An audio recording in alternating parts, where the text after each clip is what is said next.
xibaar yu wér te wóor ca tàng ba abonnez-vous pour ngeen di mën di jot suñuy vidéo. ci ànd gi ak ñun ci chaîne bi di Buzz 221 HD ginnaaw bataaxal bi nga xam ne El Malick Ndiaye daan na koy publier di xamal démission am dañu ñëw tey jii lan moo amoon ci bureau bu assemblée nationale ba muy réunion bi nga xam ni doon nañ ko amal 15 heures ci loolu gis nañ ni dañoo valider demande bi nga xam ne Ousmane Sonko def na ko ngir duggaat assemblée nationale maanaam jëlaat mandat wu député kon jamono ji Ousmane Sonko nekkaat na député ci assemblée nationale président El Malick Ndiaye tamit daal déposer sa demande de démission de sa fonction de président de l'Assemblée nationale mais garde son mandat de député. La démission a été constatée par le bureau maanaam moom El Malick Ndiaye ci boppam daan nay demandé kon démission am waaye ci li nga xam ne moo di président bu Assemblée nationale waaye nag day garder li nga xam ne moo di mandat wu député am. conférence des présidents yi tamit daan nañuy daje daal di jàpp ab date muy mardi boobee di 26 mai ci lañu war a amal ay élections ngir tabb kan mooy wuutu El Malick Ndiaye ci bopp bi.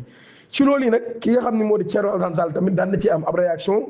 mu ni Pastef cherche à provoquer une crise institutionnelle majeure en forçant l'installation de Sonko au perchoir de l'Assemblée nationale. mu ni Pastef daal jamono jii dañuy wër ab crise institutionnelle majeure moom lañ bëgg ngir forcer gi nga xam ne ñu ngi koy forcer di installer Ousmane Sonko ci perchoir bu Assemblée nationale. mu ni acte bii nag bu illégal la de tax Pastef xam nañ ko bu baax a baax ci loolu yi te ñun tamit xam nañ lan la ñuy tiit maanaam kon lan la ñuy tiit Sonko est le Pastef pour le temps d'un dimanche de Pentecôte et la veille de la Tabaski ordir des tensions destructrices en plein jour. ci loolu yi ba tey ki nga xam ne sax moo di Ibrahima Lissa Faye di ab journaliste